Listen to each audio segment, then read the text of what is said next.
अब हम साइंस के नेक्स्ट एमसीक्यू की तरफ चलते हैं। एटा बर्तनीर रोध आर प्रवाह आई विभव भेद भि। बर्तनीटर माजेरे टी समयत किউ परिमाणर आधान चालित हले उत्सतय जोगान धरा शक्तिर परिमाण किमान hub. In A circuit resistance R, current I, potential difference V are given. If an amount of charge Q flows through the circuit in time t, then the energy supplied by the source.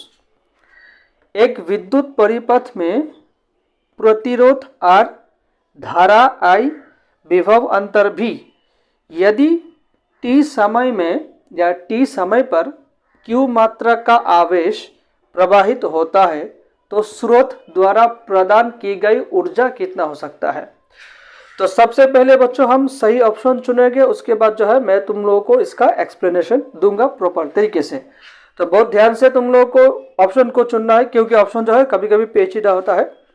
एक बार देख लो, VIT दिया है, उसके साथ जो PIT दिया है, मतलब V को रिप्लेस करके P दिया हुआ है, उसके बाद PQT, उसके बाद अभी देखो P को रिप्लेस करके VQT दिया है। तो इसके मामले में तुम लोग को जो है जल्दबाजी नहीं करना है। हमारा सही ऑप्शन होगा ऑप्शन नंबर 1 VIT। कैसे, अब हम एक्सप्लेनेशन में जाएंगे। बच्चों अब हम एक्सप्लेनेशन में आ चुके हैं। तो एक्सप्लेनेशन को आप लोग को बहुत ध्यान से समझना है, क्योंकि यहाँ पर एक मिस्टेक जो है आप लोग का जो है सारा MCQ खराब कर सकता है। तो हमने सबसे पहले लिखा P is equal to VI। P का मतलब यहाँ पर इलेक्ट्रिक पावर, जो हम एसामीज में कहेंगे क्षमता और हिंदी में कहेंगे विद्युत शक्ति। So P equal to V into I, मतलब V के साथ I मल्टीप्लाई कर देने से हमको क्या मिल जाएगा, पावर मिल जाएगा। उसके बाद देखो बेटा, हम I की जगह हम पर क्या लिख सकते हैं, हमें पता था कि Q बाई टी मतलब I, तो I की जगह हम क्या लिख सकते हैं, Q बाई टी। अब देखो P के साथ T का क्रॉस मल्टीप्लाई हुआ और 1 के साथ V और Q का क्रॉस मल्टीप्लाई हुआ, तो हमें यहाँ पर एक इक्वेशन मिला है।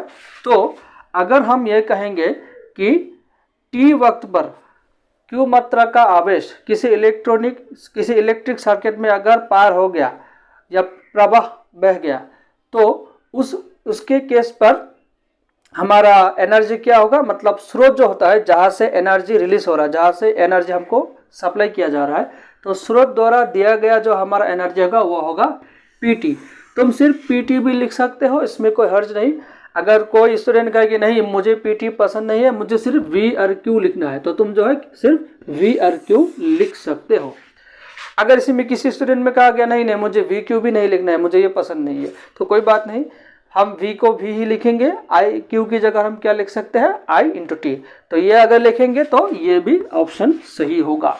अगर किसी ने ये बात कह दी कि मुझे ये भी नहीं लिखना है, ना ये लिखना है, ना ये लिखना है, ना ये लिखना है, मुझे ये लिखना है, फिर भी आंसर सही होगा, क्योंकि हम जानते हैं V की जगह हम क्या लिख सकते हैं, IR, क्योंकि V इक्वल टू IR, और Q की जगह हम क्या लिख सकते हैं, IT। तो IR इंटू IT अगर हम मल्टीप्लाई करेंगे हमें मिलेगा I स्क्वायर इंटू RT।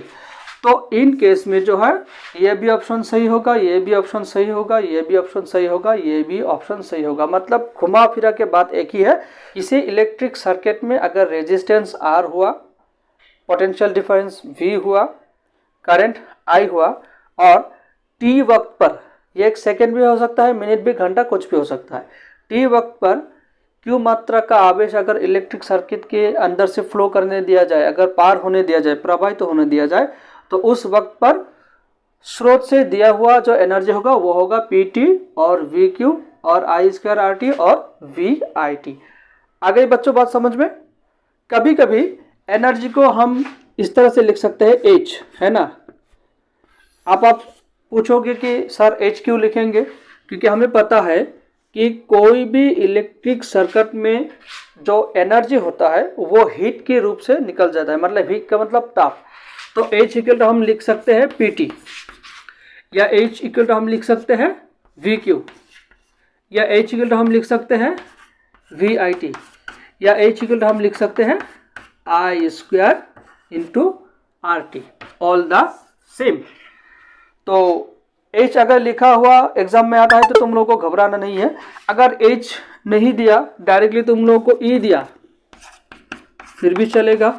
क्योंकि ई से तो एनर्जी मतलब होता है और एनर्जी को जो है इलेक्ट्रिक सर्किट में एच ही लिखा जाता है। अब क्लियर हुआ बच्चों तुम लोगों को?